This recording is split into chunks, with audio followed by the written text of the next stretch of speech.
J'ai 47 ans et il y a 3 ans, je me suis lancée dans le grand bain, le bain de l'entrepreneuriat.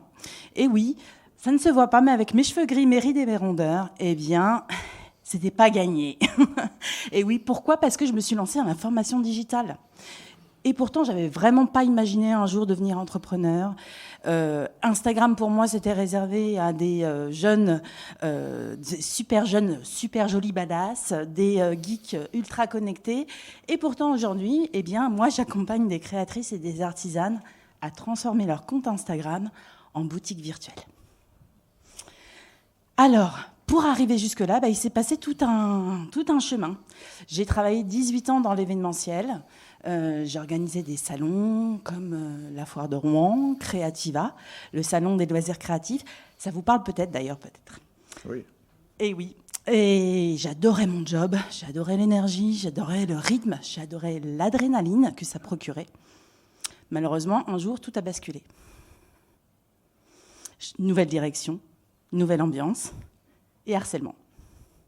5 ans à me taire, 5 ans à encaisser, 5 ans à voir ma confiance s'effriter, mon énergie s'effondrer, jusqu'au jour où j'ai touché le fond. Arrêt maladie, antidépresseur, envie de rien si ce n'est de rester les fesses dans le canapé. Et ouais, rester les fesses dans le canapé, c'était mon projet du jour. Et puis, d'un seul coup, la couture est rentrée dans ma vie par hasard, vraiment par hasard. J'ai voulu faire plaisir en cousant une trousse pour ma fille. C'est devenu un passe-temps.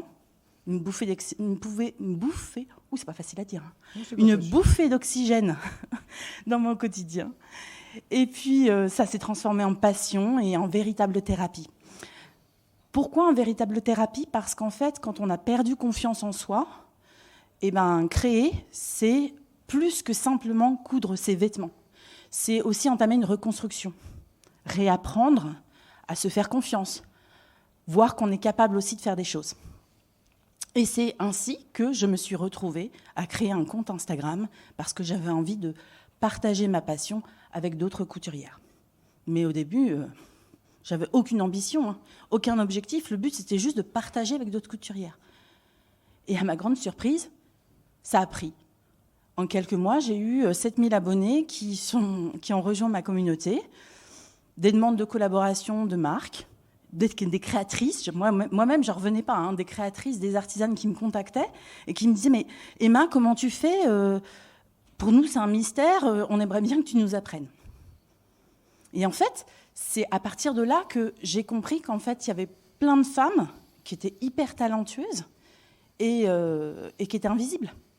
Elles créaient des choses magnifiques de leurs mains, elles savaient faire plein de choses, mais elles ne savaient pas le valoriser et elles ne savaient pas aussi se démarquer dans l'océan des contenus Instagram. On voit toujours plein de contenus sur Instagram, mais on ne se rend pas compte à quel point c'est compliqué. Et c'est là qu'en fait l'aventure a vraiment démarré, c'est là que j'ai compris que moi, ayant lutté pour me relever, ayant lutté pour oser prendre ma place, oser assumer qui j'étais, j'avais trouvé la clé, je pouvais les aider. C'est comme ça que j'ai démarré. J'ai accompagné donc des personnes en coaching individuel, puis après, il y a eu de plus en plus de demandes. J'ai dû passer à du coaching en groupe. Et finalement, en 2 ans, j'ai accompagné près de 100 solopreneurs. Mais si je viens vous parler aujourd'hui, ce n'est pas uniquement pour vous parler de vous, de moi. Non, je viens vous parler de vous.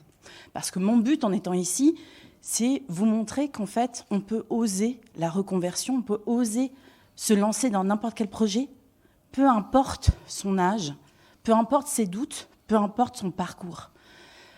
S'autoriser à se reconvertir ou se lancer dans n'importe quel projet, c'est s'autoriser à grandir, s'autoriser à s'élever, s'autoriser à s'épanouir.